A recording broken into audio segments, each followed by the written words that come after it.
મિત્રો અત્યારે સોશિયલ મીડિયામાં એક વિડીયો ખૂબ જ વાયરલ થઈ રહ્યો છે અને ચારે બાજુ ચર્ચા જોવા મળી રહી છે કે મમતા સોની ભાજપમાં જોડાયા અને આ વિસ્તારમાંથી લડી રહ્યા છે ચૂંટણી।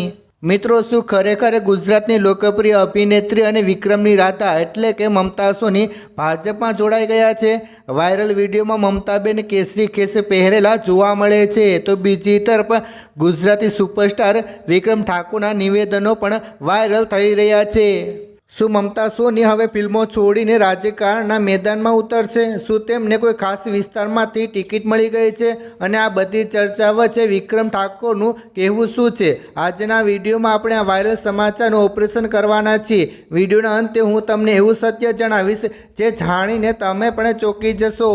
મિત્રો સોશિયલ મીડિયા પર અત્યારે જે વિડીયો ફરી રહ્યો છે તેમાં મમતા સોની ભાજપના નેતાઓ સાથે જોવા મળે છે।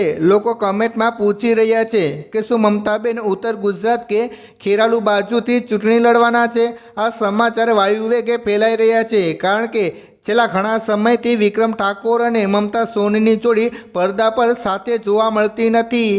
લોકો એવી અટકળો લગાવી રહ્યા છે કે બંને વચ્ચે રાજકીય વિચારધારાને લઈને કંઈ અણબનાવ બન્યો છે। શું ખરેખર મમતાબેને વિક્રમ ઠાકોરનો સાથે છોડી રાજકારણનો રસ્તો પકડ્યો છે? આ વિવાદમાં જ્યારે વિક્રમ ઠાકોરને પૂછવામાં આવ્યું ત્યારે તેમણે ખૂબ જ સૂચક જવાબ આપ્યો હતો।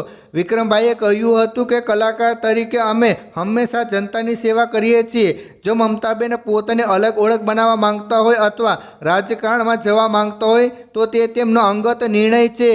વિક્રમ ઠાકોરે પોતે રાજકારણમાં જોડાવા વિશે હજુ પત્તા ખોલ્યા નથી, પરંતુ તેમણે એટલું ચોક્કસ બતાવી દીધું છે કે તેઓ જોડાશે તો માત્ર સમાજ સેવા માટે જ જોડાશે। તો શું મમતાબેને વિક્રમભાઈ કરતાં પહેલાં બાજી મારી લીધી છે?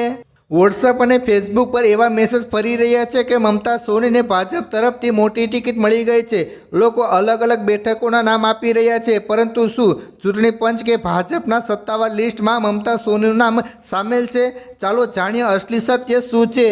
હવે મિત્રો સમય છે દૂધનું દૂધ અને પાણીનું પાણી કરવાનો। મિસ્ટર ગુજુગિયાનીએ આ બાબતે ઊંડી તપાસ કરી છે।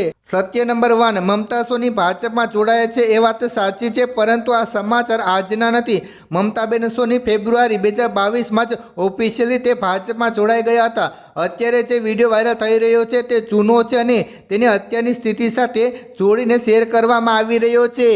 સત્ય નંબર 2, ટિકિટની વાત કરીએ તો ભાજપ દ્વારા અત્યાર સુધી મમતા સોનીને કોઈપણ બેઠક પરથી ચૂંટણી લડવા માટે ટિકિટ આપવામાં આવી નથી। તેઓ પક્ષમાં એક સ્ટાર પ્રચારક તરીકે સેવા આપી રહ્યા છે, નહીં કે ઉમેદવાર તરીકે।